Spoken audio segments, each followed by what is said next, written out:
terlepas kita Islam atau bukan lah gitu ya, tapi yang namanya kedaulatan satu negara itu kan nggak bisa maksudnya diambil atau diambil alih atau dipaksa begitu aja kayak gitu. Di buku manapun, literatur manapun, kitab manapun, ya udah tanahnya mereka gitu, orang Palestina. Bang Eka sendiri nih ikut termasuk yang mensuarakan aksi boykot dan mendukung nggak sih? Kalau boykot iya gue pertama temu kayak agak conflicted ya, karena gue kerja di iklan gitu kan. Di kantor gue pun ada beberapa yang nge-handle. Untungnya bukan kantor gue, karena itu kan udah banyak disuarakan ya, dari bertahun-tahun sebelumnya sama banyak entitas dan organisasi agama lah. Cuma gue kayak agak skeptis gitu, apa bisa sih gitu, bisa kayak gitu. Ternyata berhasil loh. 2 pesan, 1 pesan buat 3 capres, yang satu lagi pesan buat Netanyahu. Kira-kira apa lo mau sampaikan? Berat banget yang pertama.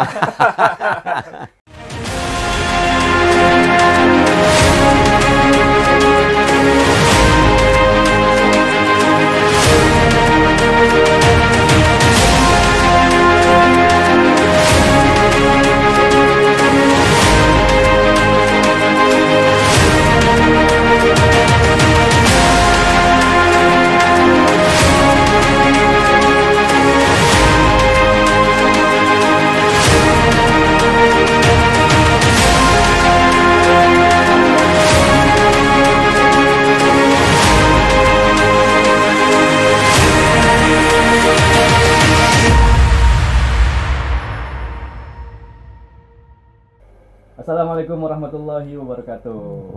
Alhamdulillah, ketemu lagi sama The Inspire. Ada gue, Hairus, Irfan, dan kali ini kita datang lagi nih ke rumah jagoan kita, abang kita nih, Bang Eka Ana. Assalamualaikum warahmatullahi wabarakatuh. Gokil. Terus sehat bang? Udah jadi ayah deh. jadi ayah. Omongan baru nih. Udah lembur, udah malas lama-lama bang ya? Kerja aja udah masuk. Jangan malas kok kerja lah. Cuma maksudnya yang apa, bawaannya pengen pulang dulu. Gimana The Brandas? Lagi ke manggung nih hari ini? The Brandas nih, hari ini kita rekaman ya. Syuting besok tuh kita mau manggung di M Block. Oh besok? Ada acara. Ada acara ya? Taruh. Iya. Ini ada yang unik nih Van nih. Sengaja spesial buat Inspire. Jadi sebenarnya nih, ini to the point aja nih. Gue sama Irfan tuh merhatiin nih bang, Bang Eka nih rapet banget nih. Gue bilang sama Irfan, lu merhatiin story-nya Bang Eka nggak? Iya. Yoi katanya. Kalau gue ini banget support Palestine banget gitu. Mungkin dari beberapa tahun yang lalu memang kalau gue perhatiin kan si Bang Eka Anas nih emang paling paling kenceng lah kalau mensuarakan kalau lagi ada isu-isu tentang kemanusiaan di Palestina gitu ya. Iya. Nah apalagi yang belakangan ini nih yang makin kesini nih makin parah gitu ya, sampai bisa dibilang bukan penindasan atau penjajahan lagi tapi genosida atau penghabisan ras gitu ya. Yang ethnic cleansing. Iya. Betul. Ethnic cleansing.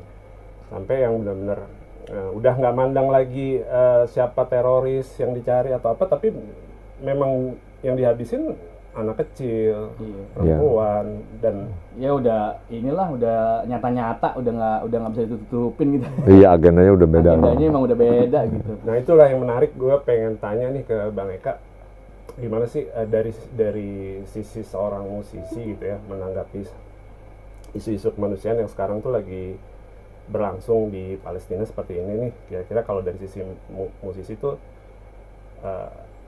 apa sih yang bisa disuarakan? Yang jelas sih gue terlepas sebagai musisi apa enggak ya, tapi sebagai even bahkan terlepas dari seorang Islam apa enggak gitu ya, dari seorang sisi manusia aja gitu, ngelihat apa yang dilalui sama sesama kita dan ngelaluin proses injustice, ketidakadilan kayak gitu kan, penindasan, sampai ke pembunuhan massal gitu, nggak bisa diem sih gitu kan. Ditambah lagi dengan konteks-konteks keagamaan, kalau di Islam kan udah ada jelas ayatnya, seorang muslim tuh kalau ada saudara yang ketusuk duri aja itu satu badan sakit kayak gitu. Jadi plus lagi kalau dilihat dari konteks musisi juga, gue sadar mungkin ya kurang banyak, lebih sedikit banyaknya Brendas itu ada fans juga, ada penggemar gitu kan. Jadi gue tahu impact apa yang bisa gue bawa ke pendengarnya lah gitu, terlepas mereka fans apa enggak. Tapi sebagai orang yang cukup beruntung punya suara, ya dipergunakan lah gitu, jangan diem aja gitu, kayak gitu. Dari mulai rapetnya story, gue kalau sehari nih, Doi ini kalau story soal Palestina tuh lengkap dengan captionnya. Gue paling seneng kalau dia udah Biden deh, gue paling seneng kalau dia mention Biden deh. Gue kasih jempol gitu. Dari mulai rapetnya story, sampai datang ke Monas, Pan.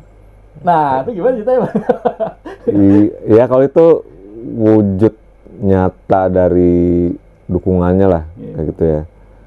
Gua penggemar musik, kalau ada band favorit gue datang, ya gue tonton lah gitu. Kayak begitu kan, ya sama aja kayak begitu bentuk. Coldplay main nggak Coldplay? Enggak. Udah mahal, tapi terlepas dari itu ya, kontroversi LGBT atau gimana, ternyata mereka pendukung pro Palestina loh, walaupun nggak eksplisit lah, nggak nyata-nyata ya, nggak eksplisit lah gitu. Cuma ada beberapa yang gue pertanyakan sih, dalam artian gue lebih respect ke musisi yang udah jelas gitu, gue standnya di mana kayak gitu. Mereka masih abu-abu ini tuh, cuma dimengerti juga sih, main aman lah mungkin gitu. Ya, tapi mungkin manajemen atau apa yang lebih gede juga mungkin kayak gitu. Cuma sih kalau konsernya nggak nonton gue, mahal pula. Itu mahal, banyak ketipu lagi. Iya. Maghrib lagi. Betul. Nggak tahu dia tuh. Kelewat itu banyak kan. Yang kelewat tuh. Nah, kalau ngomongin musisi-musisi yang pro Palestina tuh tadi kan, Coldplay mungkin salah satu yang bersuara lah ya buat Palestina. Terus banyak lah ya musisi-musisi luar juga ya. Kalau gue pernah tahu tuh ada mungkin salah satunya Ian Brown pernah ngomong juga. Terus siapa? Mungkin Rage Against the Machine, Primal Scream ya. Betul. Yang gue tahu tuh si siapa? Basisnya tuh hampir tiap hari itu dia posting tentang Palestina lah. Iya. Nah, kalau di Indonesia sendiri gimana tuh, Bang Eka, di komunitas para musisi itu juga kira-kira melihat nggak sih ada teman-teman yang mungkin satu perjuangan untuk memberi dukungan ke Palestina lewat musik atau lewat suara? Sebenarnya kalau gue tahu banyak sih teman-teman musisi yang mendukung dan juga aktif bersuara tentang Palestina, tapi ini masalah tentang kuantitas saja kayak gitu. Kalau menurut gue ya, mungkin yang seintens dan sesering gue nggak begitu banyak gitu, tapi gue tahu masih kembang kempis. Ya dikontrol lah gitu, dan apa namanya, gue nggak kita juga nggak bisa nyalahin dan memaksa mereka ayo dong kayak gitu. Tapi menurut gue dengan bersuara aja tuh udah mendukung kok, gitu, ngebantu. Ya, gitu. Boleh jadi dia sebenarnya melakukan hal yang lain juga yang kita nggak tahu kan. Selain kita harus memberikan kontribusi lewat mungkin sumbangan ke Palestina, kira-kira apalagi sih sebenarnya yang bisa bikin pengaruh nih biar si pemilik negara besar di sana tuh bisa akhirnya luluh untuk ikut membantu gitu. Sebenarnya simpel banget sih kalau buat gue ya, setiap kali ditanya itu cuma ada 4 step. Pertama, kalau lo juga sesama muslim gitu ya, itu kekuatan doa tuh nggak bisa dibantah lagi gitu. Jadi itu sih yang paling mudah gitu ya. Doa tuh senjatanya kaum muslim. Betul gitu. Cukup doa aja kok, doa ya tiap hari, terus cari waktu mustajab gitu kan. Keren. Untuk iya. Itu pasti ya insya Allah dijabah lah gitu kan. Itu yang paling pertama. Kedua, donasi udah paling mudah juga. Nggak ini nggak masalah seberapa besarnya kok, tapi kantong-kantongnya tuh udah dimudahkan gitu kan. Ada banyak organisasi sama community yang udah bisa, bahkan lo juga bisa kontak ke kedutaannya langsung, mereka udah ada apa namanya bank account sendiri gitu, itu langsung direct yang ke di IG lu kan posting juga tuh. iya betul, itu bisa direct ke Palestinanya. Ketiga itu posting di sosial media, di manapun platformnya gitu ya, walaupun sekarang memang ada konflik of interest dari pemilik-pemilik dari platform ini, itu semuanya kan American led and Israeli affiliated ya, gitu. Kayak apa namanya BlackRock atau apa gitu ya, nama-nama itu di belakangnya kan pasti selalu ada yang gede-gede gitu tuh. Iya, yang maksudnya yang paling dekat dikit aja Facebook, obviously Meta dan Instagram, di belakangnya kita udah tahu siapa. Artinya kita posting di medianya mereka gitu ya. Iya, kayak gitu. Sayangnya ya, bisa dihindari. sayangnya maksudnya itu platform terbesar dan paling banyak followernya dan community-nya, tapi own-nya by Israel affiliated gitu. Tapi ya kan nggak cuma di situ aja gitu ya. Jadi lo bisa tetap punya which is yang keempat ini, punya komunitas antara satu sama lain yang ini udah impact yang lebih besar lagi dan butuh effort yang besar sih. Dalam artian lo bisa ngerangkul teman-teman lo, komunitas lo yang punya visi dan agenda yang sama, create event atau campaign kayak gitu. Iya, benar. Which is yang banyak udah dilakuin, yang kemarin di Monas. Monas ada manggung kan? Nggak ada kayaknya. Ada deh kemarin kan. Istighosah. Iya, ada musik nggak kemarin? Kayaknya nggak ada panggung doang sih. Lu datang juga kan tuh? Datang gue, tapi gue cari-cari nggak ketemu gitu. antara ribuan. 2 juta katanya. Kan doi kayaknya pakai gini deh, pakai. Kagak kali. Terus ya itu sih 4 langkah itu yang sebenarnya bisa kita lakuin dari sini ya, kayak gitu, buat ngebantu. Terus kalau kita lihat sebenarnya gue sih sepakat sama itu. Kalau lihat di sana itu kan sebenarnya yang jadi korban praktiknya bukan orang Muslim aja kan. Betul. Yang gereja-gereja dibantai juga gitu. Betul. Bahkan Jewish Orthodox juga. Ortodoksnya kan kena juga kan. Iya. Nah itu sih sebenarnya udah nyata-nyata banget sebenarnya. Makanya kita mungkin mau tanya juga nih, lu punya pendapat apa tentang Zionism? Gue jujur baru tahu terminologi Zionisnya itu beberapa tahun terakhir ini aja sih. Sebenarnya gini, konflik Palestina Israel itu udah tahu gue dari kecil. Iya. Bapak gue tuh betul, bapak gue tuh benar, Palestine Liberation Organization. Bapak gue tuh udah actively dari gue kecil ya, SMP gitu tuh, tiap di berita tuh lihat tuh katanya gitu, ini orang Islam lagi perang, dia bilang gitu. Sama dia udah dini ini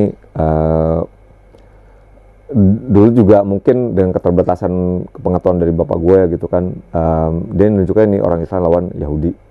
Gitu. Jadi lo kayak ngegeneralisir semuanya gitu. Betul, gue pikir Yahudi tuh musuhnya orang Islam, tapi ternyata Yahudi kan ada banyak lapisan juga kayak gitu.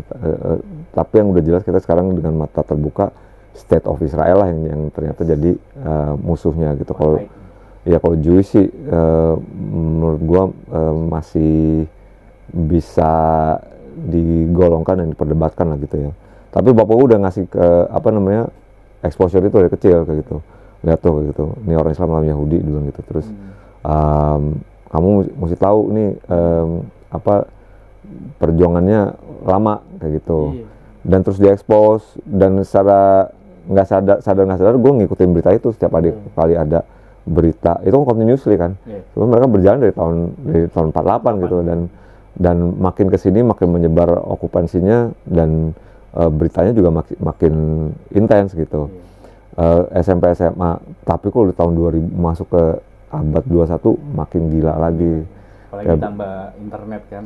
Betul, lagi kita langsung kebuka langsung akses untuk ngelihat gimana kondisi footage-nya nyebar semua kan. Kalau dulu kan kita nggak bisa lihat itu kan di berita. Iya, kayak begitu. Dan gue juga konsumsi beritanya jadi makin banyak dan makin jelas. Ya kita juga makin bereaksi lah kayak gitu. Kalau teman-teman mungkin kayak Irfan bilang tadi yang udah ngeliat gue dari beberapa lama, ya sejak dibukanya aksi itu gue udah rajin kok ngebuka tiap kali ada konflik sana gue hajar. Terakhir tuh sebelum tanggal 7 Oktober ini di tahun 2020 ya, apa 21 gue lupa deh. Tepat di bulan Ramadan, Lebaran itu digempur kayak gitu. Itu konflik terakhir tuh. Iya. Itu harus sana Covid. Apalagi itu Covid ini lebih jelas hari bikin mati. Jadi exposure gue tuh bukan dadakan gitu, udah lama ngikutinnya, cuma memang baru aktif bersuaranya beberapa tahun terakhir aja kayak gitu sih, gitu kira-kira. Terus menurut lo kalau misalkan harus ada gencatan senjata gitu, itu berpengaruh nggak sih sebenarnya buat menyelesaikan konflik di Palestina tuh? Karena kan kalau yang udah ya gencatan senjata tuh cuman kayak ya break sebentar lah, ibaratnya. Mending kalau break kan kemarin aja bilangnya iya tapi besokannya dibantai lagi. Iya. Di hari pada saat si ceasefire itu berlaku kan. Iya. Langsung dilanggar. Dari situ kan udah berapa ratus lagi yang meninggal tuh, 700-an atau mau 1000 kan? Iya sih. Ya kita semua tahu lah kalau kita terlepas kita Islam atau bukan lah gitu ya, tapi yang namanya kedaulatan satu negara itu kan nggak bisa maksudnya diambil atau diambil alih atau dipaksa begitu aja kayak gitu. Makanya udah banyak praktisi pemuka pemimpin negara segala macam dari dulu sampai sekarang, bahkan Presiden kita Soekarno juga udah bilang sampai kapanpun Palestina belum merdeka ya di situ kita tetap terus ngejaga mereka gitu. Satu-satu jawaban ya udah mesti dikembalikan sih tanahnya, itu udah jawaban paling absolut menurut gua. Memang udah dari dulu kayak gitu kok, udah di buku manapun, literatur manapun, kitab manapun ya udah tanahnya mereka gitu. Mereka itu orang Palestina, kayak gitu. Jadi mau gencatan senjata berapa kali juga nggak bisa diterima. Lu coba lu jadi orang Indonesia diajak orang terus gencatan berapa kali, anjing nggak bisa kali. Nggak bisa, lu mau berapa kali juga tetap gua lawan kayak gitu.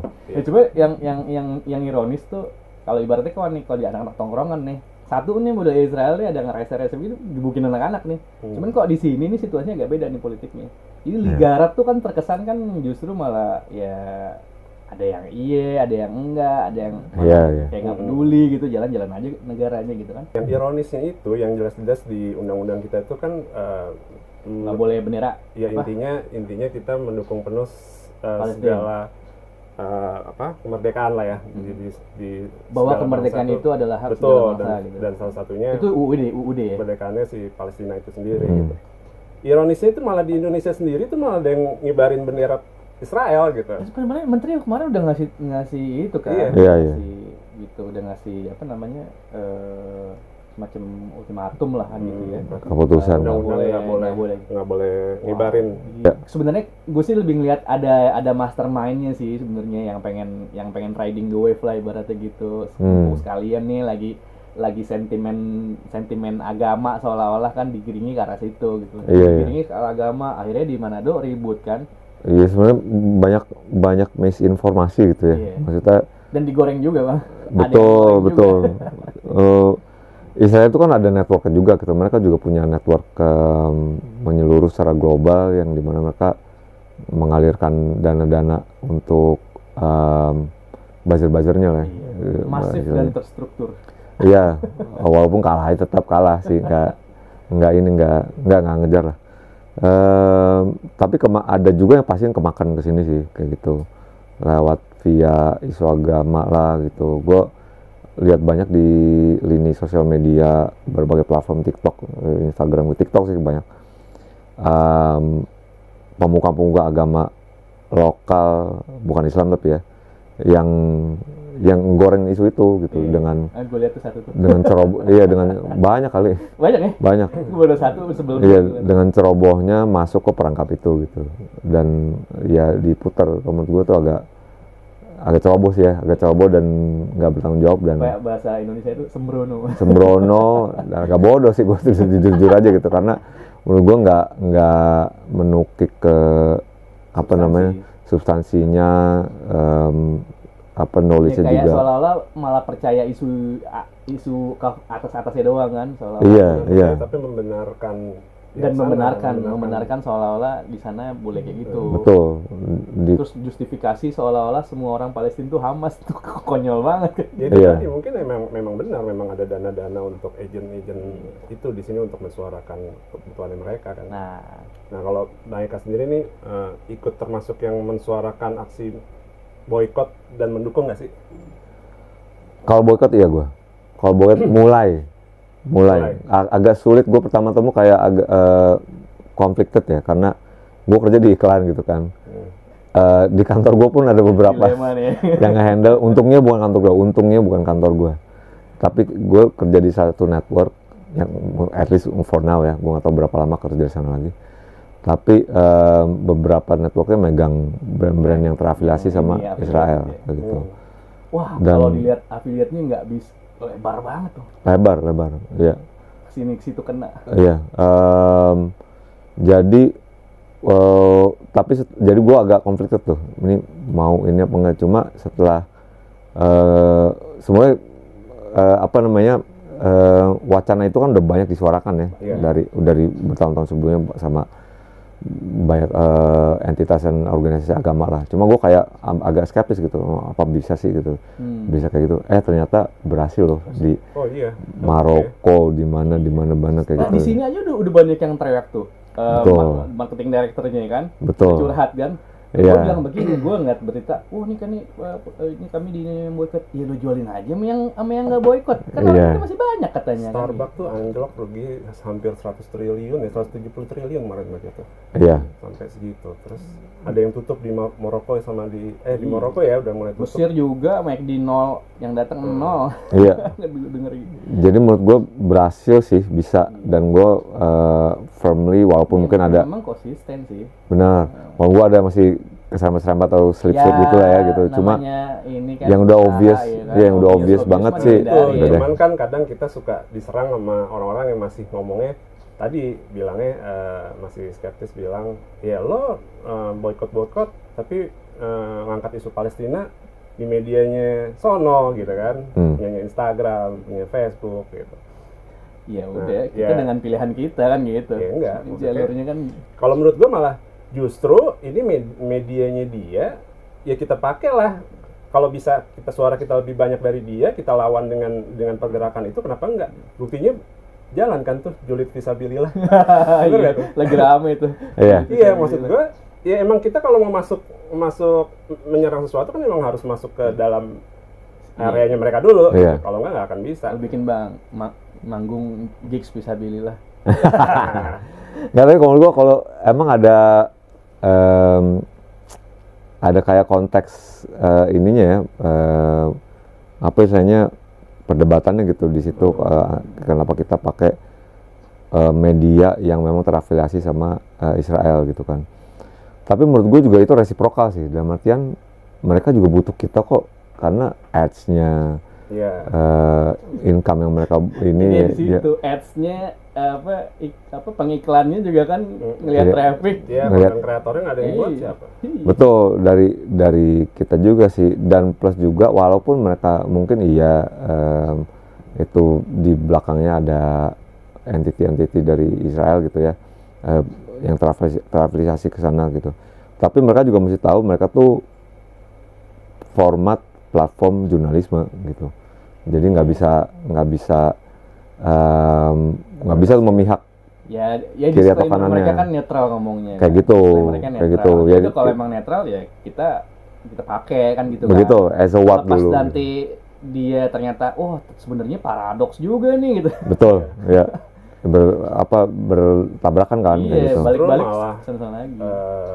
Mereka yang memediakan atau menyampaikan informasi real time mungkin, maksudnya benar-benar apa yang terjadi di sana, kayak kan sekarang lagi, maksudnya para jurnalis yang di Palestina segala macam itu benar-benar dia nyampaikan bisa live langsung.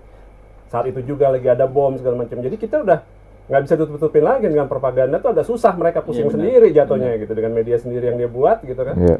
Nah kayak yang lagi rame tuh kayak kalau gue suka merhatiin tuh kayak si siapa tuh yang Motahas ya. Kayak apa sih kalau lagi pokoknya kalau lagi banyak beredar lah Songking. Itu tuh rame lah. Itu dia kadang benar-benar kita tuh bisa tahu ini lagi ada kejadian apa di detik ini ya hari itu juga kita bisa tahu gitu. Betul. Dari update ya. Dan itu nggak di-intercept sama si platformnya kan? Ada beberapa yang kalau AI-nya main ya. Iya. Apa namanya istilahnya? Aku gue lupa sih. Jadi gue tuh kalau misalnya meleng sedikit aja, gue tuh langsung berubah lini masanya apa? Oh gitu. Ini apa algoritmanya. Kalau gue meleng sedikit sehari aja, jadi gue nggak banyak ngelihat cek dari konten-konten Khaled Beidun atau si Son King itu atau dari Al Jazeera, Middle East Eye gitu kan. Hilang tuh, keganti lagi. Jadi gue mesti Vespa Susuana. Jadi lo harus refresh dulu harus terus cari lagi. Jadi ya kayak gitu. Lo masih lanjut nggak nih gitu ya? Betul. Benar hilang sama sekali konten berbau Palestina tuh hilang. Jadi idolnya dikasih lead time-nya pendek. Iya betul. Dalam hitungan jam. Berubah lagi kan. Betul. Jadi lo benar-benar mesti refresh terus. Iya itu trikinya gitu sih. Kalaupun nongol yang 5 hari sebelumnya postingannya biasanya gitu. Mundur ke belakang ya. Mundur. Betul. Begini-gini. Pargoy. Kacau. Sasar dong lo. Iya gue banget sih. Tapi gue justru melihat satu fenomena gini, kalau pernah Ustadz nyampein kan. Nah, jadi ini lebih ini lagi ya, lebih kita tilik dari sisi agama ya. Gue pernah dengar dari Ustadz, mungkin gue bukan kapasitasnya yang nyampein ini, tapi waktu itu ada Ustadz pernah bilang, Pak Qurya Shihab ya lebih tepatnya. Ada dalil namanya Lai Susawa. Lai Susawa itu kalau di Quran dimaknai sebagai mereka itu tidak sama. Jadi boleh jadi orang-orang Yahudi ini baik dia yang Zionis ataupun yang Ortodoks ataupun yang lain Nasrani dan segala macamnya, nggak semuanya tuh begitu. Masih jauh-jauh deh di negara kita di agama Islam juga kan ada yang ekstremis. Yang ekstremis kalau udah ekstrim yang saudaranya sendiri juga dihajar juga kan. Betul. Nah Lai Susawa tuh maknanya kayak gitu. Artinya makanya ada istilahnya kafir zimmi, ada kafir hizbi gitu ya. Nah zimmi itu yang Nabi aja ngancem kita kalau lo ganggu dia sama aja ganggu aku kan gitu. Waduh. Itu berat bener kan. Nah dari situ gue berhusnuzon bahwa sebenarnya di dalam bodinya Zionis itu apapun mereka lah gitu dengan segala rencana besarnya itu pasti ada yang nggak setuju dan pasti konflik. Cuman memang konfliknya mereka redam aja seolah-olah nggak kelihatan. Ya rakyatnya sendiri banyak protes kok. Apa? Rakyatnya sendiri banyak protes kan. Itu dia gebukin juga. Iya. Seperti itu ya. Nah artinya balik ke konteks tadi sosial media yang ironinya gitu menurut gue kita lanjut aja udah gitu loh, nggak ada opsi lain kita kan bukan kayak Cina yang punya QQ sendiri kan. Yang punya main yang nggak bisa dikontrol, dia punya idealisme sendiri kan, kita nggak gitu kan. Kita kan masih didominasi oleh semuanya baik hardware software kan. Betul. Itulah ironinya lah mungkin. Tapi menurut gua kalau mereka maksudnya platform ini udah menempatkan diri mereka sebagai platform medium jurnalisme, yang maksudnya nggak bisa mengambil sisi kayak gitu. Dan kita sih sah-sah aja untuk pakai sih menurut gua. Yang gua nggak susah untuk merekonsiliasi faktanya kalau gua baca di literatur gitu kan, bahkan juga ada di somewhere di Al-Quran. Gue dengan keterbatasan gue gitu ya. Bangsa Yahudi ini kan supposedly bangsa yang terpilih ya katanya. Memang udah ditakdirkan untuk pintar secara fisik baik dan bagus gitu. Cuma memang udah ditakdirkan juga jadi pembangkang kayak gitu. Pembangkang, penipu, ulung dan manipulatif kayak gitu. Itu yang gue gak lihat di tentaranya justru gitu kan. Tentara itu kan perwakilan dari best man out of a nation gitu ya. Lalu untuk jadi tentara kan harus yang terbaik, dipilih, di training gitu. Ini kok kayak begini ya gue ngeliatnya gitu kan. Kayak ya bertolak belakang banget dengan konteks yang gue baca. Nggak kayak seperti tentara pada seharusnya lah ya. Betul, atau mungkin juga jadi kayak ya di bawahnya lah. Iya, mungkin gue bias gitu. Kita ngelihat sesuatu yang ditunjukin aja gitu. kita nggak tahu mungkin mereka seperti apa gitu kan. Special forces-nya. Iya, cuma menurut gua nggak cuma tentara aja, tapi true color-nya atau karakter sebenarnya Israel ini kok benar-benar berbalik 180 derajat sama yang kita tahu gitu. Gitu Ya, enggak. mungkin dari si Zionis itu kan sebenarnya. Iya. Awalnya kan dari si Bener sih, itu dari tahun 40-an kan si dari Theodore. betul ya. Dari awal sih. Kalau ngeliat dari rootnya. Yang nge-create propagandanya. Betul, terus kemudian dari Eropa tuh eksodus balik. Yang gue nggak ngerti tuh sekarang gini loh, kalau emang Amerika itu segitu ngototnya untuk ngebelain, ya pindahin aja kenapa sih ke negara lu gitu kan? Ambillah satu area di Texas atau di Miami yang udah jelas banyak. Emang kabarnya bener nggak sih di Palestina itu ada sumber daya alam yang besar sebetulnya? Emang bener kan, udah bukan. Udah berubah. Iya. Berarti itulah udah. Mungkin sama juga. halnya kayak waktu Irak aja. Iya. Kayak gitu. Pakai fitnah-fitnah senjata pemusnah massal kayak gitu-gitu. Betul. Ternyata emang mereka juga yang pakai. Iya. Jadi ya gitu sih. Intinya pasti ada kepentingan besar lah.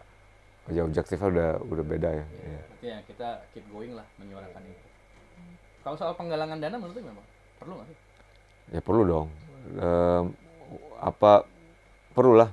Dan di musisi sendiri sejauh apa ya? Saya tahu lo di lokal ya. Ini berarti berkaitan sama yang panggung yang akan kita lakuin ya. Maksudnya kalau iya besok ya. Besok ya, nggak apa-apa. Nah coba kalau misalnya secara individually itu udah pastilah dibutuhkan dan dianjurkan kayak gitu. Karena berapapun yang kita kasih itu pasti berarti gitu kan. Yeah. In terms of proaktifnya dari musisi, gue juga nggak kurang paham, tapi gue yakin pasti banyak yang berdonasi gitu. Yang secara kolektif nih, kalau menurut gue perlu dikencengin lagi gitu, karena menurut gue masih belum banyak musisi-musisi yang tersadarkan dan berkoalisi untuk membentuk gerakan membantu Palestina ini. Yang paling konkret sih menurut gue ya besok akan kita ikut partisipasi, which is di M-Block. Mereka ngadain ini diinisiasi sama Wendy Putantro, by the way. Dia yang Mas Wens, jadi dia yang bikin acara sebulan penuh selama seminggu tiap hari, cuma weekday saja tapi ya bukan weekend, untuk ngegalang dana dan menjugukan pentas musik dari band-band lokal gitu. Baru itu sih yang itu kayak ada HTM semuanya didonasi gitu. Didonasi, band-band yang tampil semuanya nggak ada yang dikasih bayaran gitu. Apa tuh? Jam berapa naik? Besok 7:30. Iya. Jadi baru itu sih yang gue lihat. Emang kita mungkin yang sporadis kecil-kecil gitu ya. Tapi menurut gue mesti ada kayak gagasan kayak dari Mas Wens gitu yang dilakukan sama teman-teman lain sih. Betul. Dan scene kan banyak gitu. Iya. Sayang banget kalau cuma di M-Block aja. Ya. Sebenarnya bisa se-Indonesia kan, scene-scene di kota-kota juga kan hidup banget sebenarnya. Betul. Walaupun sekarang juga udah banyak sih band dan musisi yang dengan caranya gitu, misalnya bikin merchandise edisi Palestina kayak gitu. Jadi itu juga patut dihargai juga gitu. Cuma gue ngarepin sih di mana kita nanti bisa berkoalisi bikin gerakan raksasa dan bikin impact gitu. Wah itu keren banget dari semua elemen ya. Iya. Musisi. Ini ada di store-nya The Brandas? Enggak, gue dari Tokopedia. Walaupun wah anjing, gue ngorder gitu begitu dong, keren juga nih, maksudnya quality-nya bagus gitu, nggak kaleng-kaleng gitu. Udah naik panggung pas dah. Gue lagi mikir mau kolepan sama yang bikinnya justru gitu, sama dia mau nggak kita bikin edisi The Brandas lah barengan gitu. Wih keren. Tapi teman-teman semuanya di The Brandasnya sendiri support semua ya untuk apa? Support. Kebetulan kita tinggal bertiga sekarang sayangnya. Tapi yang gue tahu support dan aktif itu Radit, basis gue tuh. Oh iya. Dia lumayan kenceng juga. Iya. Keturunan juga masalahnya, istrinya Arab juga. Keturunan Arab. Lebih deket lah gitu ya. Yeah. Lebih deket ininya. Nah, contoh nih, ini pertanyaan mungkin Irfan juga ngerti yang sama nih. Sebagai seorang musisi yang dipengaruhi oleh musik-musik dominantly US kan, atau UK lah gitu. Kayak contohnya gue kan senang banget sama dulunya ya, sama The Smiths ya, Morrissey. Begitu sekarang gue denger Morrissey dukung deh, wah kelar gue bang. Gue udah nggak mau dengerin lagi. Itu karena gini, boykot atau apapun itu kan sebenarnya bentuk kelemahan kita yang nggak bisa ngelawan dengan cara yang lain kan. Misalnya orang pakai duit ya, duitnya lah keluarin. Lalu musisi misalnya suarain. Gue nih orang biasa gitu ya, gue bisa boykot yang bisa gue kerjain. Jadi kalau menurut gue orang ini nggak, jangan senyinyir itulah mau orang boykot. Itu sebisa-bisanya dia berjuang untuk Palestina, itu yang bisa dilakukan. Boykot itu. Nah lu sendiri ngerasain kayak gue nggak sih, ada musisi idola atau siapa nih, wah ternyata begini, udah gue stop, gue sampai gitu bang, gue deletin tuh. Emang sekarang udah pakai Spotify juga sih, cuman udah nggak gue dengerin lagi maksudnya. Udah saking sebel nih, wah gue dengerin dia sama aja kayak gue support dong seolah-olah. Lu sempet gitu sih? CD menurut saya gue jualin. Ada. Cuma nggak dijual, gue juga mahal juga di ini ya. Cuma gue ada ketemu lah, gue kontak lah. Gue cuci gudang nih, gue bilang gitu kan di lo. Morrissey. Gue jualin gitu kan, walaupun saya kasih aja sih sebenarnya, cuma hanya rugi bandar dong. ya sama sih gue persepsinya malah kayak gitu kan, dalam artian udah prinsipil sih kalau menurut gue. Prinsipil gitu, dalam artian know where you stand gitu, di sisi mana lo berdiri dan di kebenaran mana yang lo pilih kayak gitu. Sama kalau harus ngambil sikap kan. Betul, walaupun pasti ada di debat dan di argumentasi juga kayak, yo menurut lo kan benar, menurut kita enggak. Ya tapi maksud gua gimana ya? Respect lah sama pilihan masing-masing gitu. Iya gitu. Gue juga mau nyuarain ini cara gue, pemikiran gue kan. Iya, dan kalau memang kita mau apa ya istilahnya, udah mendeklarasikan dan juga mendeklarasikan dan mengambil sikap dan memisahkan diri, ya itu kan udah hak prerogatif gua gitu. Bang Eka kan kalau gue lihat kan terakhir tuh lagi eksis banyak kolaborasi gitu ya sama band-band lain ya. Iya. Bener ya, kolaborasi sama band-band lain kayak kelompok KPR. Terus ada lagi kemarin tuh sama si band Neukin Ten Hall. Terus bahkan mau Pestol Air juga. Terus selain kolaborasi juga jadi kadang ngisi-ngisi acara lah sendirian tapi nggak sama band gitu.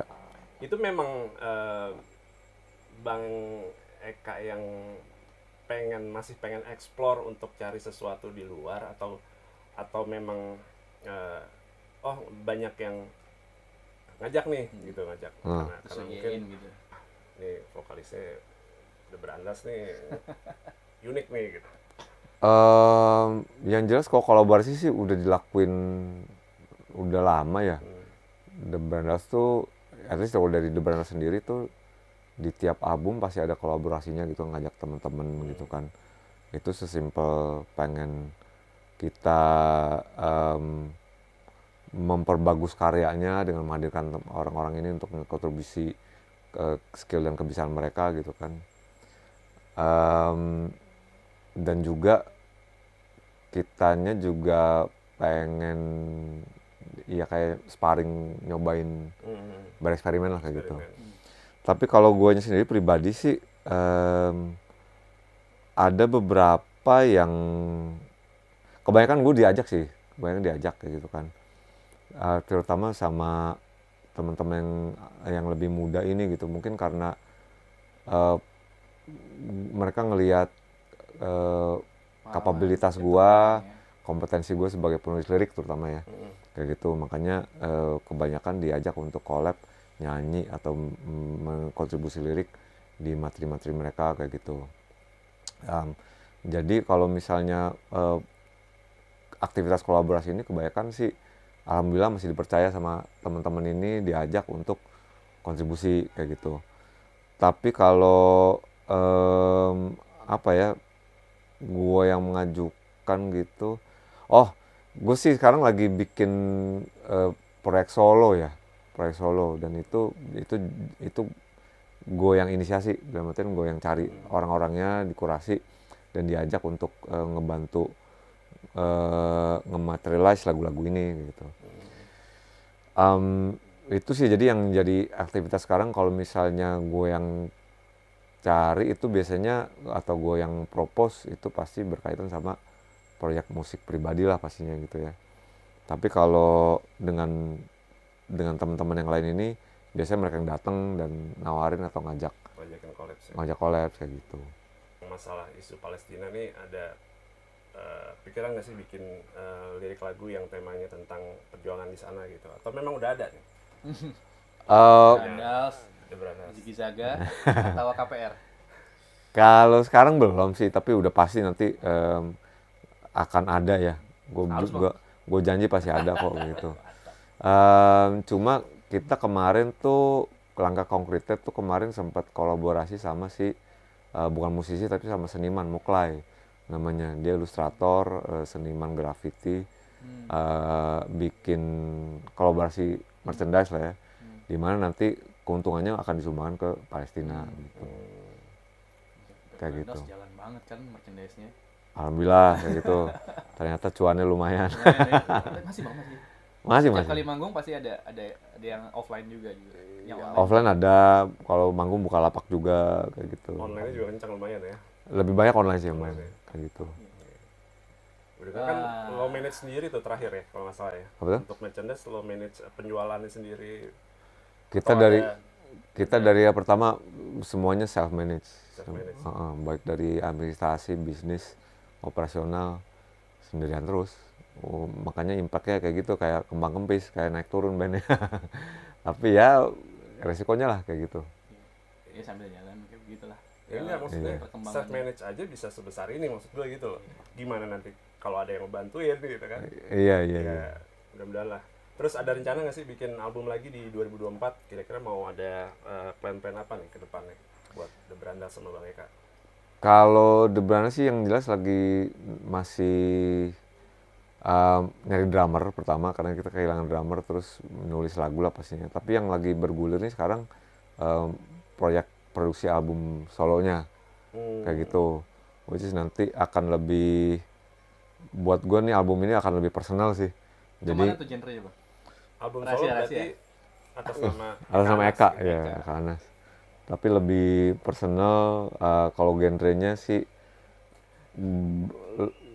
gue mau klaim sekarang, tapi takut nanti malah jadinya beda ya. Tapi kebanyakan terpengaruh sama black music sih, musik soul, rhythm and blues, kayak gitu. Kepengaruh kultur mods lah ya. Gue dari dulu nggak bisa jauh-jauh dari kultur mods.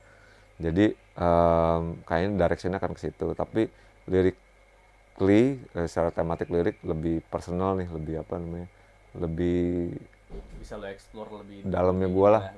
Kalau The Brandas kan dan proyek-proyek lain lebih eksternal, dan berarti respon gue sama sekeliling environment, tapi ini lebih internal kayak gitu. Masih ada hawa-hawa David Bowie juga kan? Nggak tahu juga deh. Gue lihat ada gambar David Bowie nih. Iya. Ini kalau lihat nih, kita nih lagi ada di ruangan yang kata gue nih mah, kalau orang-orang action figure ini nggak cukup setahun ngumpulin nih gue. Wah, ini mah bisa 10 tahun ya. Jadi dari kecil gitu ya. Udah dari kuliah. Ini kalau lo kumpulin dulu jadi apa nih Bang ya kalau jadi duit? Jadi rumah. Nggak ada. Banget gila. Ini legasinya mau dilanjut atau mau mungkin arah ke Palestina juga nih Bang? Option gitu. Ditambahnya lagi on screen lagi ada. On screen adalah pasti.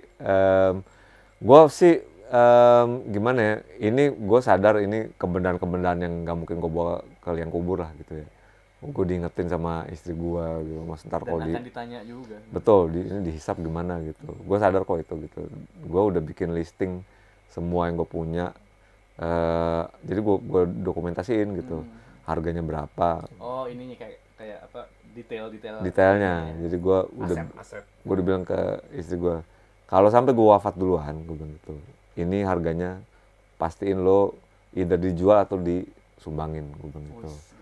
Karena gue tahu nggak bakalan. Gue nggak kepikiran sih berapa lama ngumpulin beginian. Iya. Kayaknya Udah keluar negeri kemana-mana juga kan? benar, udah kejadian sama almarhum adek gue sebenarnya gitu kan. Oh, kolektor juga. Dia koleksi kaos band sama sneakers. Dan itu sebenarnya udah jadi wake up call buat gue, kayak wafat barang-barangnya banyak ketinggal di sini. Mau diapain? Gue nanya sama guru gue, Ustadz, lo kalau bisa lo jual, bukan dijual, kalau bisa lo sumbang, dia bilang gitu, jangan dijual, dia bilang gitu. Karena lebih impact-nya, pahalanya ini lebih berarti buat dia nanti, dia bilang gitu. Jadi banyak gue udah kasihin kayak gitu. Itu udah gue laluin sih, maksudnya dari barang-barang almarhum gitu kan. Itu sebenarnya. Oh, yang ini yang beresin itu. Ya siapa lagi habis? Oh iya benar. Gue yang dua bersaudara yang cowok ya. Yang paling kecil ada, cuma dia udah di Australia kan sekarang. Ya gue udah sadar itu sebenarnya, udah diingetin gitu kan. Sebenarnya ya, cuma ya gimana ya. Ditanyain lagi. Gak bisa aja. Kayak harus makanya disadarin di kamera lagi. Enggak, gue emang tadi apa ya, spontaneous aja, gue bilang, wah gokil nih, gue kebayang. Gue dulu malah kebetulan datang dari keluarga yang nggak kesampaian mau bikin action figure begitu. Oh sama, Ron. Ini gue begini. Gue Tamiya aja nabungnya setahun, Bang. Benar. Gue menggila begini sejak kerja lah. Oh, gitu. Sendiri berarti ya? Gitu. Sendiri. Gue dari SD itu gue jujur nih, gue nggak maksudnya wallahi ya nggak ditutupin.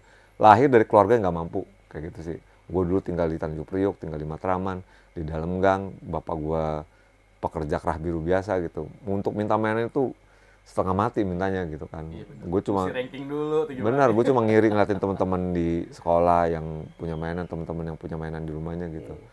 Jadi banyak mimpi-mimpi yang dulu gue pengen baru bisa kebeli setelah kerja.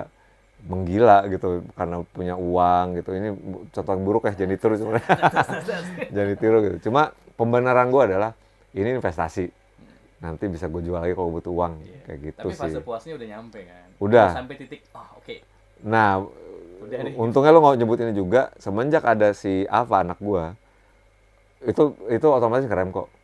Gue nggak ngerem, udah nggak. Bukan rem kaki, Bang. Rem tangan. Rem hati. Rem tangan. Gitu. Parkir. Ngesot. Ya jadi udah ngerem kok gitu ya. Jadi alhamdulillah, mudah-mudahan lebih hartanya bisa dipakai buat yang lebih bermanfaat lah gitu. Insyaallah. Final question nih. Yeah. Ini soal capres, Pak. Soal Pilpres 2024. Lihat sekarang kan, wah dinamikanya segala macam. Gua paham deh dari zaman kita dengan berandal dari preambul ya.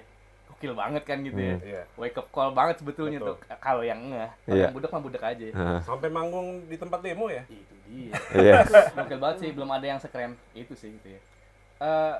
Ya sekarang nih kita bisa lihat lah, gue tobat, people with choices ya, orang dengan pilihan, tapi lo sendiri kan menyuarakan ini kaitannya dengan suara untuk sosial segala macam, keresahan lo sendiri gitu Bang, baik apakah itu berkoneksi secara langsung dengan kecintaan lo dengan Palestina dan sebagainya.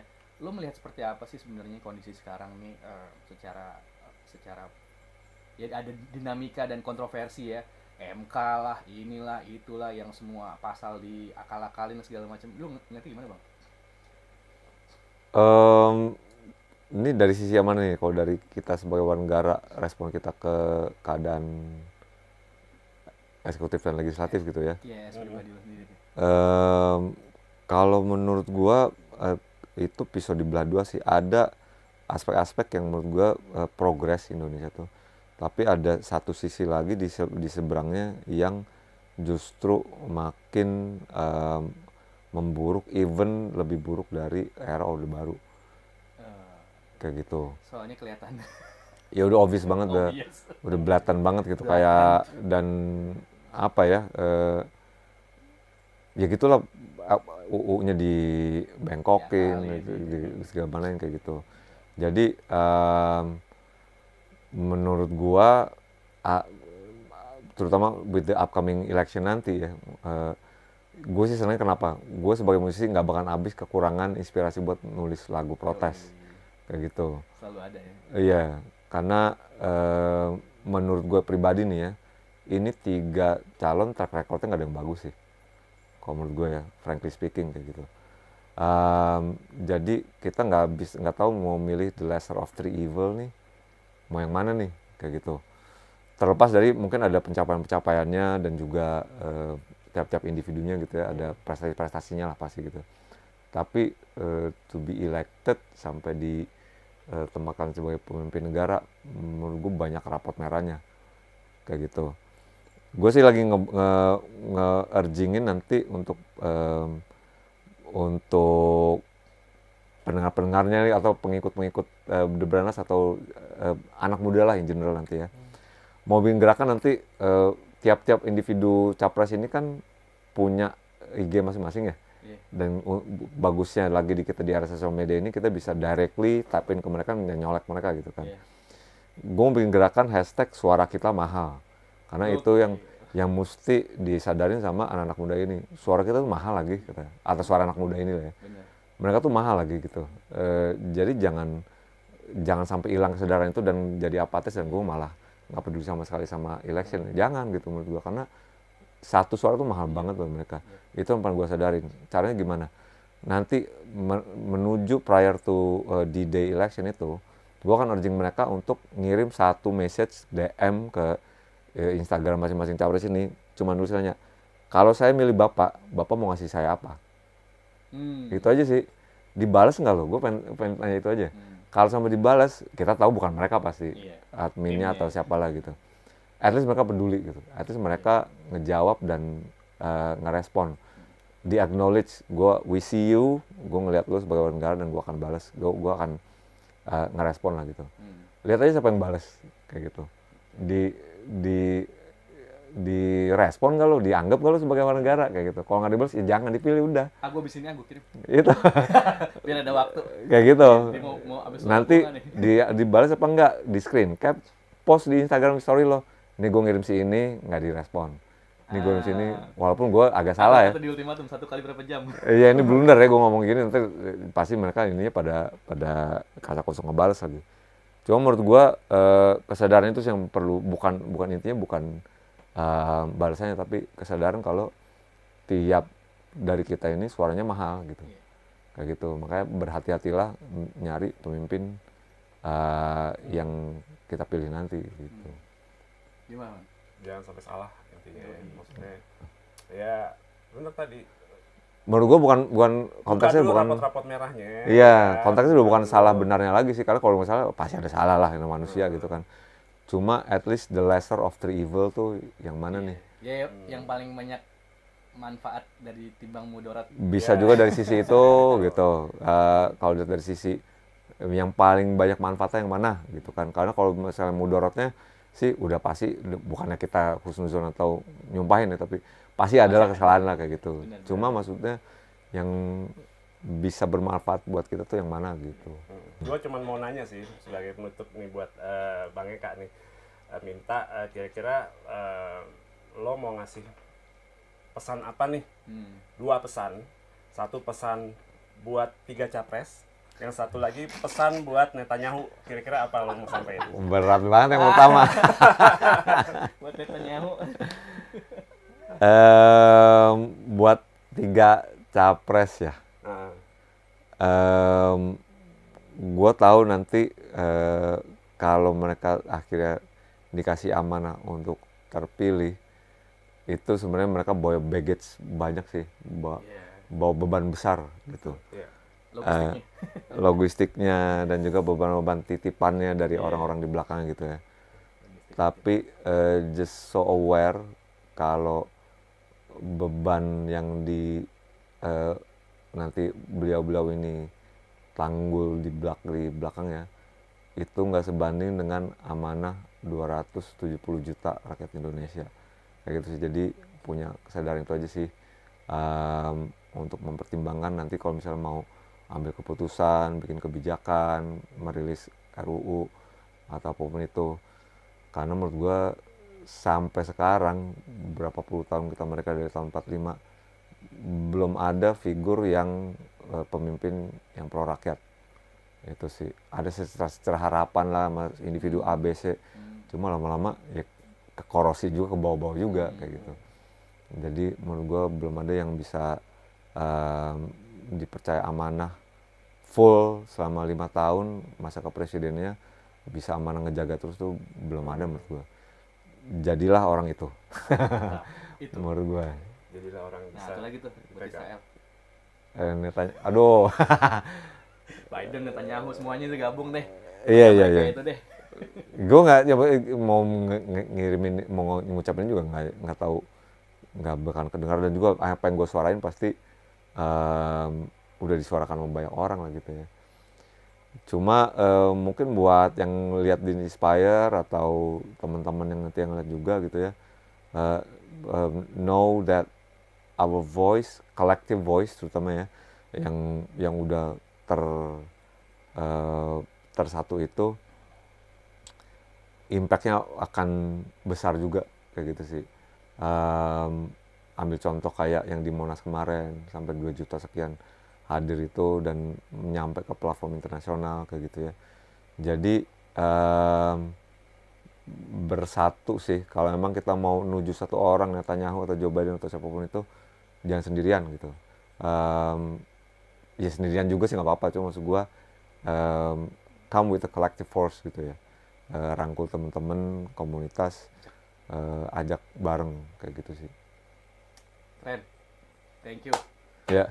Thank you banget waktunya. Sama-sama, mudah-mudahan bisa kedepannya tetap istiqomah terus menyuarakan berbagai isu-isu kemanusiaan, isu-isu apapun itu yang bisa untuk kepentingan umat semuanya. Iya, gitu amin.